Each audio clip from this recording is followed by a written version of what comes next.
Hello, I'm Christina, and I'm here with Martina, and we're your podcast hosts for Everyday Ordinary Extraordinary Men.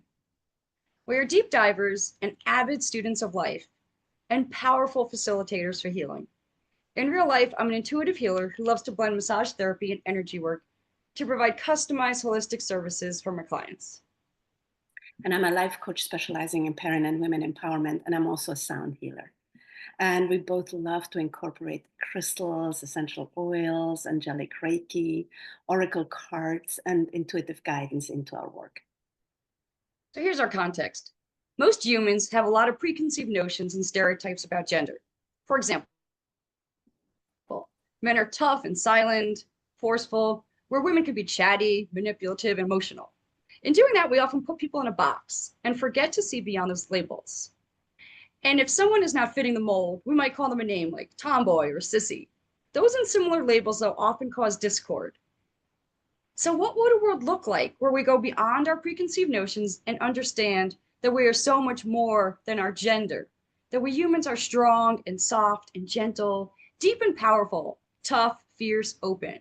The qualities are not specific to a gender, that we all have all qualities available to express. What would a world look like where we're all free to be who we choose to be and express all of our emotions? When we allow ourselves to express the so-called masculine and feminine qualities within ourselves, we set ourselves free. When we allow others to do the same, when we accept all of them, we create synergy, peace, and harmony. And today we are welcoming Ethan to our podcast. So Ethan, go ahead and introduce yourself to our listeners. Hello, everybody. My name is Ethan Butler. I am young in this life, some people would say, but right now I'm a massage therapist. That's my career of choice. I also consider myself a helper and a healer, like these two wonderful ladies as well. I consider myself a mediator and then a positive force in this world. Yeah, I think there's a lot of places that mediation is needed and a lot of places that positivity is needed. And I'm happy to reinforce all that as much as I can. But I'm grateful to be here today and excited for this conversation. Well, we're excited to have you here too. So I just want to share with everyone, Ethan is a massage therapist that I work with. And Ethan, who you are for me is the most positive team member that we have at Indigo. I am always happy on days that you are working because I know I'm going to see your beautiful smile. And I know that you are just always going to bring joy to the spa on days that you are there. I just love the zest for life that you have and that you're always up for learning something new and checking out a new opportunity. So it's just a thrill to work with you, and I'm glad to have you on the program today. Thank you. So, if we really knew you, Ethan, what would we know about you? Oh, goodness. I am a youngest child. Um, yeah, youngest child. I'm from St. Louis. I I like dogs. I have a dog with me. That's a big part of my identity. I walk my dog every day. I love taking hikes with him. I love sports. Yeah, I love making people smile and laugh. That's it brings a joy to me, and I don't think that can be found in many other places. And I'm very grateful to hear that I bring joy to people. That's always the goal. Yeah. For those who aren't getting to watch us in person, Ethan just has the most beautiful smile ever. Just letting you know that. How many, you're the youngest of how many? 6. My family is big and spread out. My parents are a yours, mine, and ours situation. So I have a whole lot of half siblings, and some of those are step siblings to each other. But then on my mom's side, she's one of 7. So there's like 40 something cousins on her side. Being part of a family and part of community has been a large part of how I was raised. Just whether it be Thanksgivings at my grandma's house where we couldn't all fit into her 2-bedroom house, so we would bring tents and camp on her property, or just I like to say I was a parade baby. My parents have been involved in Mardi Gras and St. Pat's Day and the carnival season around St. Louis. So I was one of those kids that you're like, wait, why are they walking with the baby on their shoulders? But yeah, I think community is a beautiful thing that humans have. And the more we can embrace that, I think the more growth we can find. It's actually vital for survival. Community. It's really like they say that people do so much better when they are in community, when they are surrounded by people, when they, you know, talk to people, when they're close, when they talk, when they're being touched, when like everything, right? It's beautiful. Good for you. So the icebreaker. Tell And I us. love too that you said you were a parade baby because it. Sorry, Martina. Go ahead. Oh, so I was gonna say you're saying the parade baby, which so speaks to probably why I get that you have this love and passion for life, that you were just introduced to so much stuff from such a young age. That makes sense. I've never thought about it like that, but that makes a lot of sense. Yeah. Well, and the mediator makes sense too, because if you have such a large family, then you have to, right? It's like everybody comes to the table with their own with their own opinions and own whatevers, right? Yeah, beautiful. So the icebreaker, as Christina likes to call it, tell us a funny, silly, or embarrassing story about yourself. Yeah. This one just happened a few days last week, Easter morning. Um, it had rained all night. Christina knows, she's in St. Louis. We've been getting a lot of rain. Great. We love it. But I have a hammock. I normally keep a hammock on me in my car, or if I'm walking my dog or hiking, because sometimes you come across a spot and it's like that's a good spot to lay in the hammock, even if it's only for 5 or 10 minutes. It's totally worth it. Um, so, anyways, I have a camping hammock slash travel hammock, and as you can imagine, it's been next to fires and all that stuff. So there's a few burn holes in it. And the other day, it finally ripped. Me and my girlfriend were sitting in it together, and we just hear rip, and she falls not onto the ground. We just fall a little bit, and then she gets out, and I decided to play in it more. And long story short, the hammock didn't last much longer, and I ended up first in the mud on Easter. And even the dogs were looking at me stupid. But my friend was in my kitchen doing dishes, and he was watching through the window. It was a down to earth moment, you could say.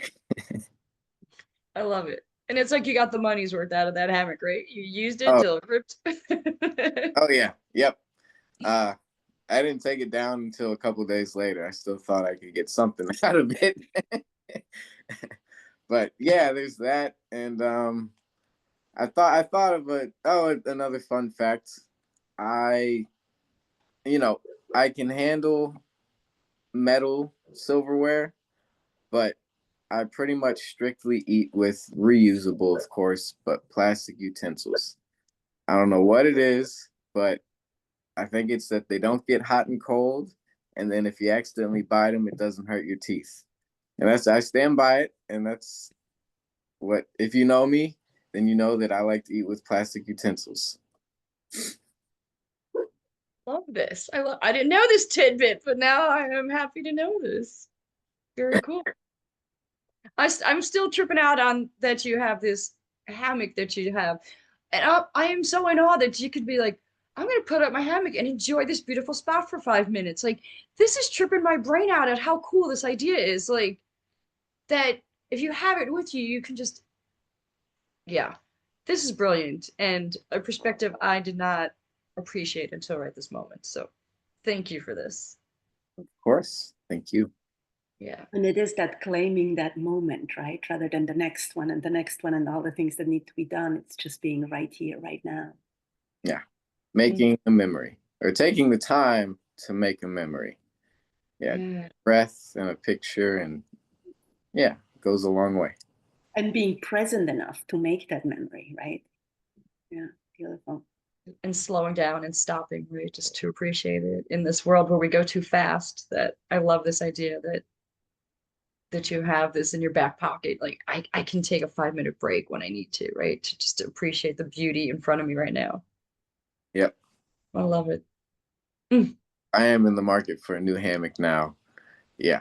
Costco had some last time. So I don't know what quality they are, but I can let you know more on my next trip to Costco. All right, let's see. So what makes you come alive? What are you most passionate about? Yes. Oh, so much things. It's hard to put it all in a bin or yeah, I really never know because it seems like something new every other week is making me feel alive. Or maybe it's a little ADHD or just scatterbrainism, whatever you want to call it. I like to jump from hobby to hobby, so there's always a new a new focus or a new task or skill or something to learn going on. But art, I love art. I love beauty. In high school, college, and all the school when we had to take the 24 traits, the virtue table tests. I don't know what they call it, but they got 24 good virtues, and you take a quiz, and it gives you your top 5 or 6 traits and all that stuff. I always had appreciation for beauty and excellence and humor somewhere in there, along with other ones that floated in and out. But I think that's a large part of why I do genuinely find joy in so much things so often. Of course, there's the bad days and there's the days where I really don't want to deal with it. But yeah, even on those days, if you put yourself out there, you're probably gonna find something good. I'd say one of the things that makes you come alive or what you're passionate about is just learning new things and experiencing new things. Like, Yeah, definitely a little bit of an adrenaline junkie. Um, I know my limits, but I love hiking. Sports. I like cars. I've never been or driven in a super fast one, but maybe one day. But yeah, yeah. often. Cool. So, what was your biggest lesson? For example, what was your biggest challenge, or what made you who you are today, or what took most courage, or when did you stand up for something that mattered to you?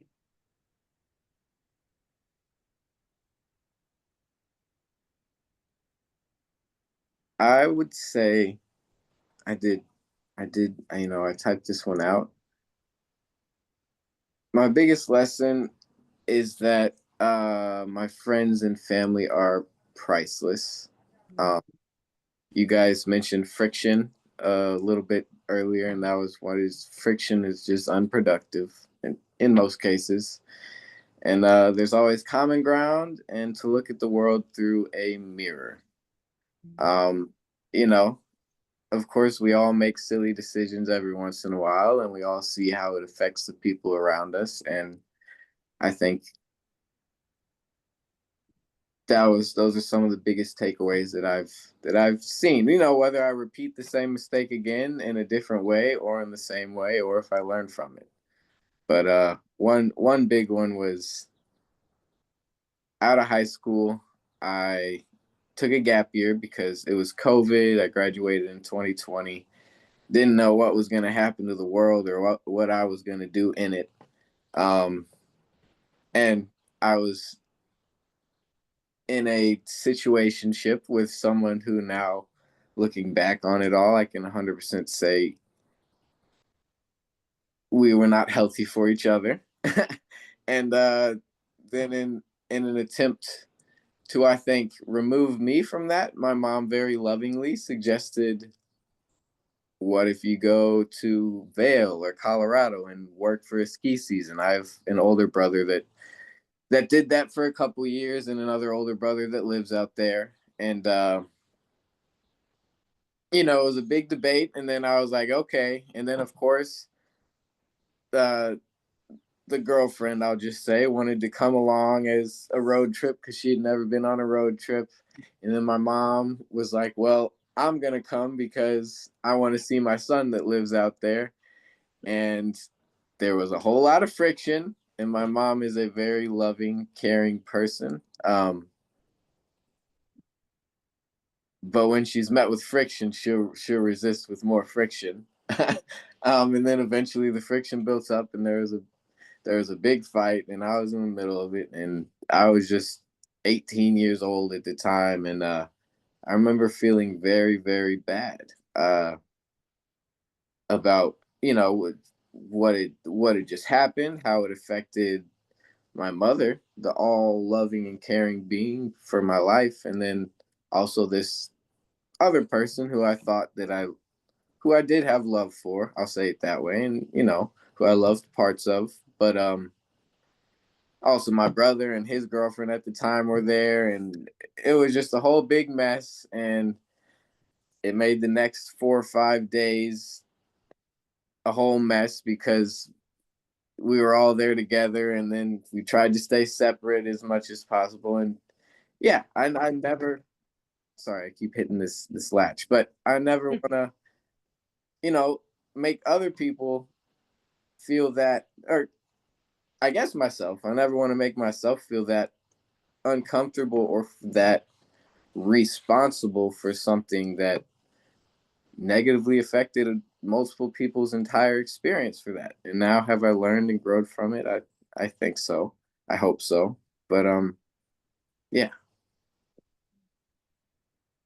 That's a big thing to stand back and be like, okay, that was not a fun experience, and I want to be responsible for that not happening again. Like, what was my role, and how could I avoid this happening in the future? I don't think most people really look at life like that. They point fingers at everyone else about why it was their fault if it worked out the way. But I think it's a very I think it's a very wise thing to see at such a young age, to be like, whoa, that didn't feel well, and I could do better next time, right? Like, Yeah. that's Yeah.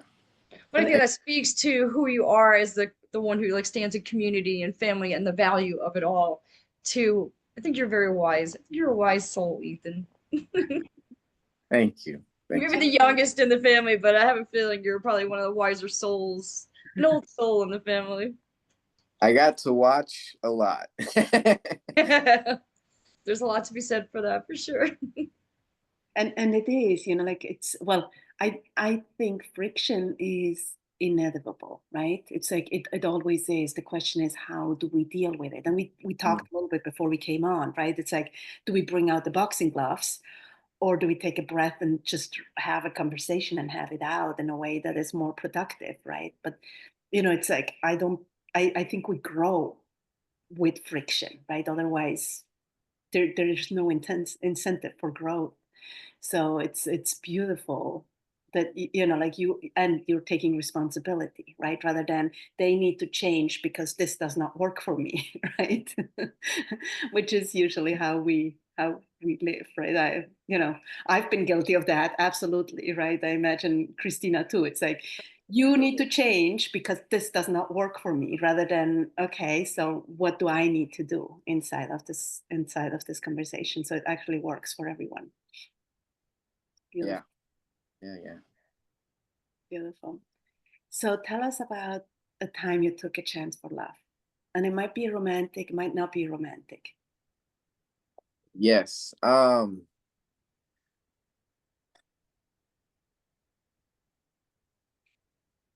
Ironically, leading off of that story, chance for love. I've had a few that and another large choice have been, you know, they always say correlation isn't causation, but have been intertwined with a love story of some sort. And I think I'm finally starting to break from that. I guess I could, yep, I'm definitely more of a hopeless romantic. And very thankfully, finally in a what seems to be very mutual, beneficial, healthy relationship. You can really just breathe. It's like a breath of fresh air. It's like, wait, this is what it really can feel like, at least at times. But I went to New Orleans after my gap year to go to University of Loyola in New Orleans. I decided I did want to go to college because I do love learning, and yeah, and that was fun. A little bit too much fun, maybe. I didn't have enough money to compete with the college atmosphere. Uh, and I had to work and all that stuff. And of course, I had a girlfriend at the time for half of the first year we were there, and then we were gonna go home for summer and then reunite back in college. And she ended up not going back, and then we were long distance. And in the midst of all that, uh, it was really expensive because I was paying for everything my parents are and what they've provided me with. A college education, they left up to their paying for the college education. They left up to the kids, which I can't argue with at all. I think we should all learn some financial responsibility by that point in life. But so it was rough, and then in the middle of all that, I was working, but my school messed up my meal plan. So a month and a half into my third semester, not even halfway through, I would go to the cafeteria and they'd be like, "Oh, you're out of meal swipes," and oh, maybe I'm just out for this week because I would have a certain amount per week, and then you would go back. But anyways, in the next week, no, and it was like $12 or $13 per meal, which in college that's a lot. I don't know, but it all added up, and I had to do all my own grocery shopping, as well as just every single meal that I wanted. I had to pay for. It all added up, and I did not have a major picked out that I wanted. I listened to my advisors and did all my prerequisites, and by the time it came down to it, to really pick out my majors, any of the ones that I could even see myself remotely finding joy in, they're like, "Oh, you might have to do another semester or two of school." And it was just all slowly crumbling in. And I'm like, so this is what a bad college experience can feel like. Of course, I love all the people and all the fun I had in New Orleans. I will visit every chance I get. No bad taste in my mouth there, but bad taste in my mouth for just colleges overall a little bit, and the money grabs that they can be at times, despite the opportunities that they provide. You can't argue with that. But yeah, it was kind of the straw that broke the camel's back. And I ended up withdrawing and coming back home, and my parents were okay with that. At the time, my girlfriend was also on board with that plan. And then we would, eventually reunite a few months down the road. Somebody move somewhere or go live together in an apartment. Of course, that didn't work. And then I found myself back home, not in college. And the one condition that my parents said was, if you come back home, you don't get to just sit around, and like you got to have some sort of plan, and working a 9 to 5 at the grocery store isn't going to be that plan. They put me through a private high school education. So I at least owe that to listen to them. And yeah, and then massage fell into my lap. I was pen to paper to do exercise science at a community college. And then kind of last minute, I was like, you know what, let me check out massage therapy. And then after schooling and some working, now I'm here.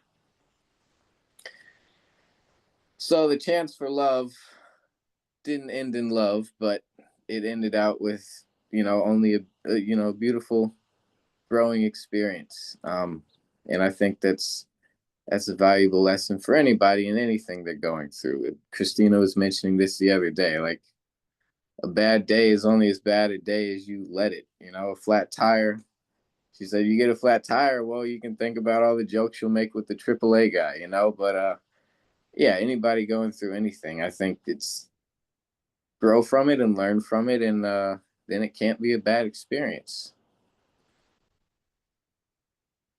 Beautiful. And you fell in love with your job in the end, right? Like you found a job that you love. And you get to share love with people every day, which is really cool. So, And Yes, and you took a chance on yourself, right? right, right. And that is what I didn't look at my notes, but finally separating. I said love has been involved in a lot of life altering decisions. I'm finally feeling like I'm separating the two, um, and then putting myself first. I was the youngest, so I was always dragged along to everything the family needed to do, and that is something that I continue to work on. Is just putting myself first, or at least considering. I don't only exist to make other people happy, and if you don't remember that, sometimes that's where the bad days come into play. amen. Yeah. Especially those of us who are, in the fields where we take care of people for a living, it's easy to forget our needs, but to be the best at what we do, we really need to put our needs first. So Mm-hmm. we are filled up to give to others. So yeah, it's definitely a hard lesson to learn sometimes, but a really important one if you're gonna have a long career in this field. So, hmm Ethan, what would you say your superpower is in life? Uh, I jotted down the spreading of love. I don't know. If I could have a superpower, I would like to be a shapeshifter, but I still haven't figured out how that correlates to my real superpower. Um, it was funny you said zest earlier because in a family that we were playing a family game one night years ago, and that was it was like everybody say two words that you would describe this person as, and multiple people in my family said zest is one of them. So I don't know, maybe zestiness if that's a superpower, but I I think enthusiasm is a good umbrella term. I'd agree. Positivity and enthusiasm. Yeah. Just a positive attitude that you bring to everything. That it's really probably one of the things I love the most about you. So yeah. It can go a long way, and one bad attitude can go a long way too. So you got to It's at a least. choice, right? Ultimately, it's a choice how you react to anything and everything. Mm-hmm. Um, And infectious. Yeah. I think another superpower is like there's a clarity or there's a solidity to you, which is really beautiful. Like so much insight into what you want and how you want it. And I imagine that wasn't easily acquired, but you have it, which is just really, really beautiful. So, if you had a magic wand and you could give people any quality, like any quality, what would it be and why? Um, I say compassion as the final one. Uh, I think that comes from understanding. So understanding, but care about understanding somebody or something, and that's where the compassion is, or how I interpret it. But compassion for one another. I'll kind of circle back to my look at the world through a mirror. Um, Especially arguments. I can't help it now, but laugh at almost any debate or argument because if you just imagine a mirror right in the middle, you're like, you guys are, it's the same thing. You're either arguing sometimes the same thing, but saying it differently, or your emotions are just, it's the same emotions clashing. And it's like, there's so much in common here. If you could just take a second and focus on where the other person's coming from, then you could understand at least why they're feeling how they are. Or, sometimes it just takes that one thing to get that understanding. But or yeah, take the attention off of what you don't agree with and then focus a little bit on what you do agree with. Good stuff. Yeah. So Ethan, what are you most grateful for? Life. Yeah. I'm proud to say that genuinely. Uh these days. Um everybody goes through life is a roller coaster of emotions and everything, but there was definitely a few times where I've been very depressed, and I think most people have, uh and that's not to take away from anybody's individual struggles with that. Um but yeah, uh it gets hard sometimes. Sometimes it's hard for a long time, or in my case it was hard for a long time before I knew, if that makes sense. I don't know. It's almost like for the loving and happy individual that I know I'm commonly portrayed as. Uh, I love Robin Williams because of the same uh, conundrum. I can't think of the other word, but because of the same thing. He's somebody who seems so bubbly and loving and entertaining for everybody, but we all know that he struggled with some demons for sure. Uh, and I think as a kid or teenager, all that stuff, it was definitely hard. Going to my high school, it was a private school, and I grew up in North County Public Schools of St. Louis. Not the greatest, but my parents worked hard and provided for us to go to a good high school and get a good education and do what we wanted to or what we could with that. But I'm very grateful for all that. I'm very grateful for all that, and it's led me to be who I am today, despite the culture shock that came with it, or just not being as related or relatable to a lot of my peers in a new environment. That was a harsh reality, and of course, I'm still friends with a lot of my high school friends to this day.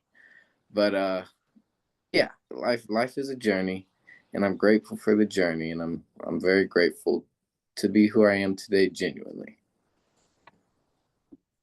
Such a beautiful answer. I'm grateful for the journey and grateful for who I am. It's just that's just so precious. It's just really like I love those. I love when people answer that, right? It's like we have in the women's podcast, we have one question: who do you want to be when you grow up, right?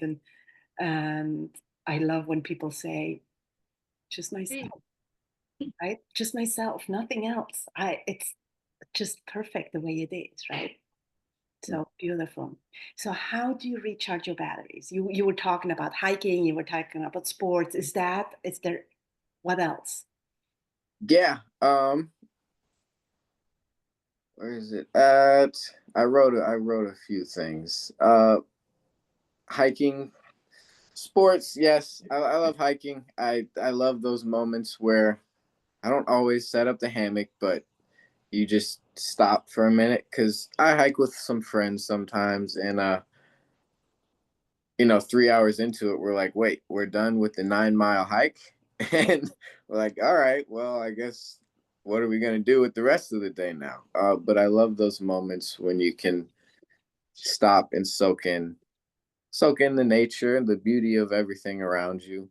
I love the moments when you have no choice. Sometimes I take one breath too deep and then just overwhelming gratitude.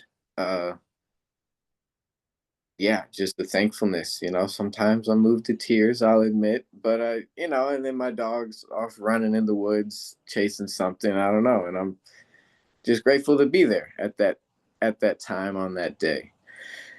But hike, I like to meditate. I love meditating.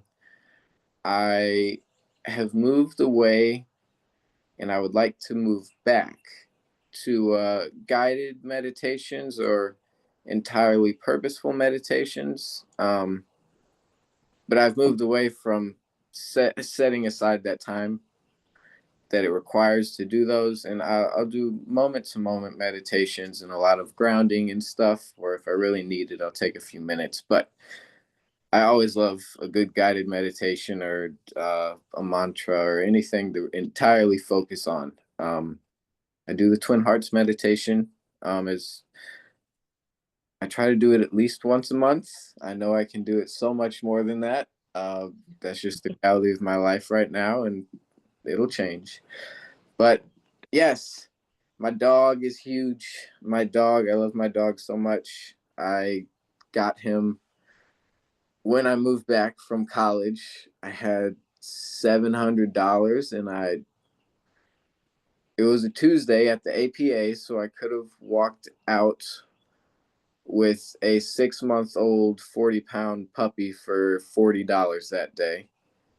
But I chose to get the $300 one. And then I was like, well, now I have a brand new puppy, no stuff, and $400. So I guess I need to get a job. And I worked sandwich jobs at a few different places while I was in massage school. But he's been everything that I wanted him to be and more. A good boy, first and foremost, a very good boy. He's my hiking partner. He's my buddy.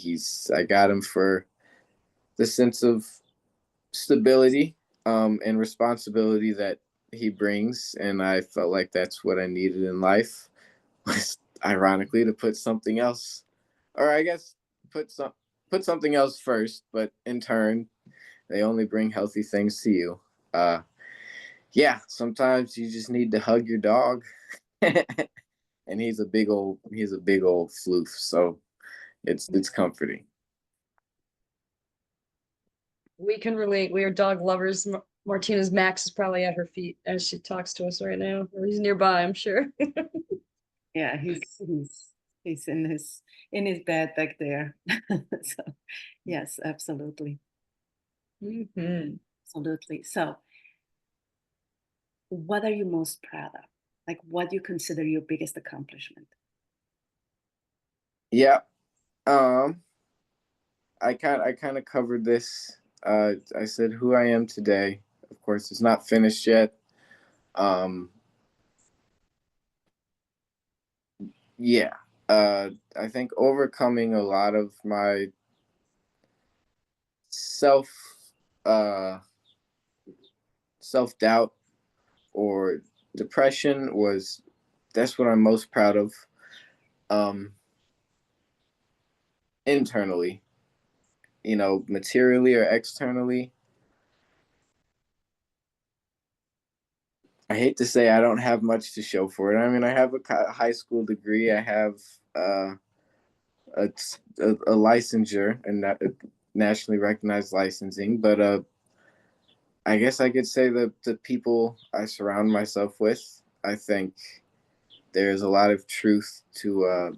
I don't know who said it. You are like your 5 closest friends, or something like that. But yeah, and I guess it circles back to community, just the community that I'm finding and the people I choose to surround myself with, which as I look back in life, that's when a lot of tough times are. Whenever you feel bad about yourself or something you've done, it's like, well, who was I surrounded by, and what decisions were we collectively making, and how can I not put myself in that situation again? So I think the people I surround myself with today.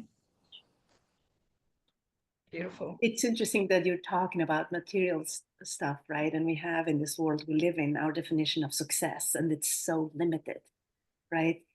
It is so limited. It's defined by your status and how much you have rather than who you are.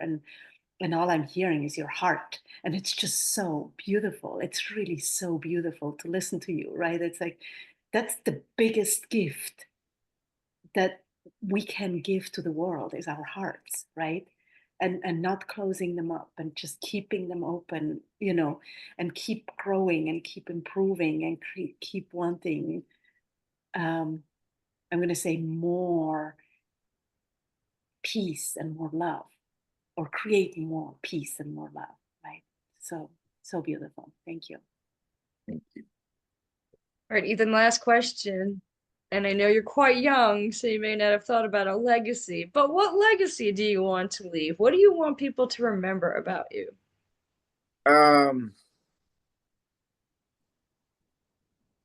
Yeah, I intentionally put one word for this, knowing I would have to elaborate on the spot. But positivity, I think. Yeah, without having designated a life project or a life, like writing a book or something.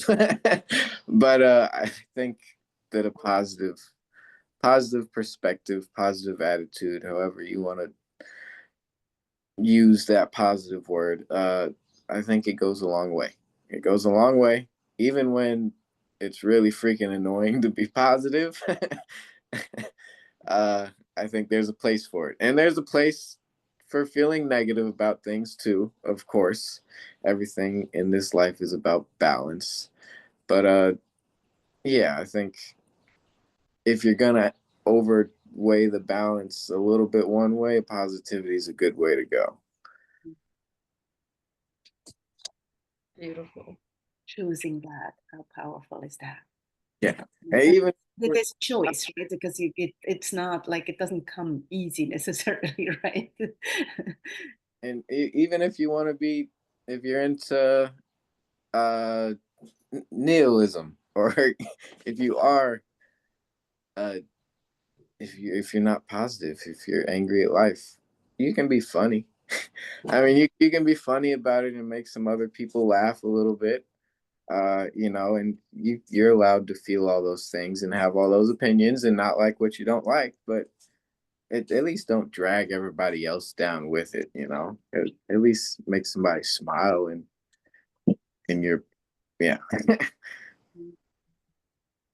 And Yeah. and the cool thing about that is that if you make somebody smile, you will feel better, right? When it's not about you, right? Most of the times when we're down, it's because it's about us, and we're just so like chewing on, oh, my life and blah blah blah. But the moment we put our focus on somebody else, all of that kind of goes away, right? When we're present to the other person. So it's beautiful. The other thing too is, I know at least for me, when I'm in that like depressed whatever state, it's usually because I'm over here judging myself, right? And honestly, I wouldn't be so hard on my best friends or over there for the same thing. So why do I get so like down on myself for the same things, right? It's so silly. And when you could actually like just like flip that switch and be like, whoa, why am I so hard on myself? Like, give myself a break. It's just always that usually kind of can make me laugh and kind of get out of it. So it's always good. And I have a friend who says, well, our friend Peter, who says, don't talk about my friend like that. Don't talk about my friend like that. I'm like, oh, okay. Thank you. No, needed to hear that one. So, Ethan, we didn't ask you this at the beginning, but do you want to tell people how they can find you and like get in touch with you if they want to be like get a massage or want to? Yes, I can. Um, One, I'd like to circle back to something you said really quick. When you said your friend will say, "Don't talk to my friend like that." There is a song, I don't know the name of it, but uh, it said I wouldn't talk to my friend. There was one line: I wouldn't talk to my friend the way I talk to myself. And I think the next one is like the voice in my head, it needs some help, something like that. But and that's just so true.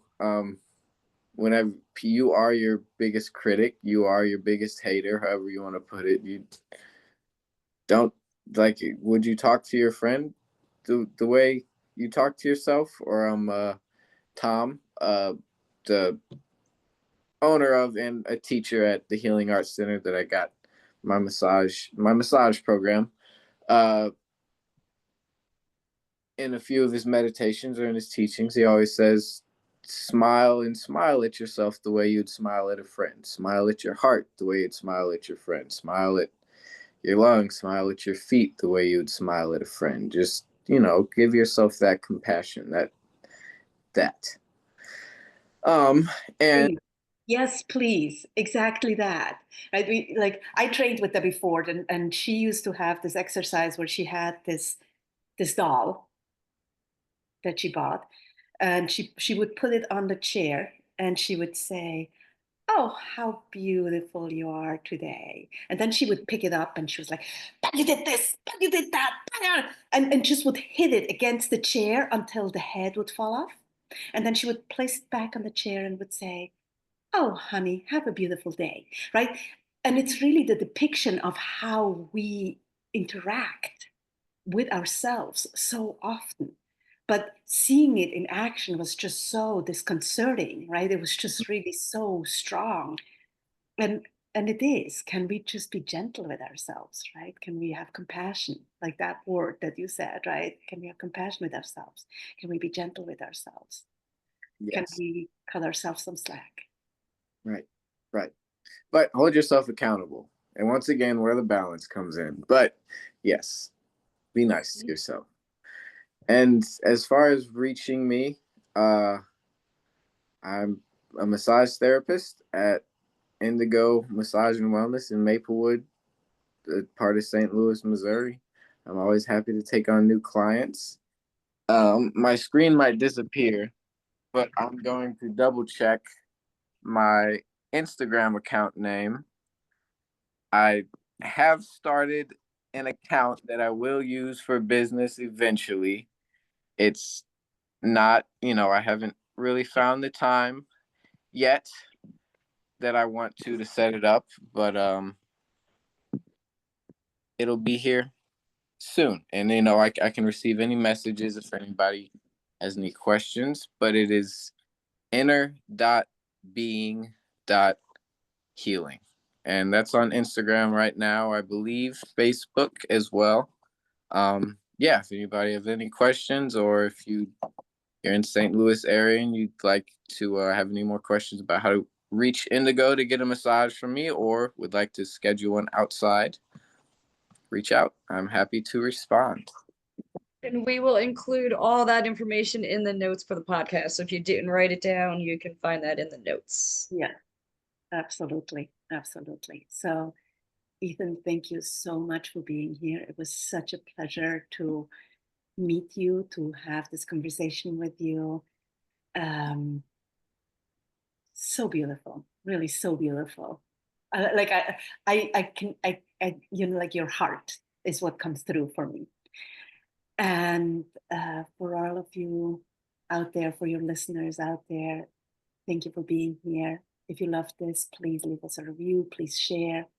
If you want to find out more about us, you can check out our Linktree profiles in the notes. And as we said, Ethan's info is going to be in the notes as well. And please always remember that you are extraordinary. You rock. Have a wonderful day. Bye for now. Take care, everyone. Ethan, you get to end it for us. Yeah, have a beautiful day. I don't have much else. Thank you guys so much for having us, and to everybody listening, watching, thank you for your energy and support. And yeah, if you don't smile yourself, make someone else smile. Beautiful.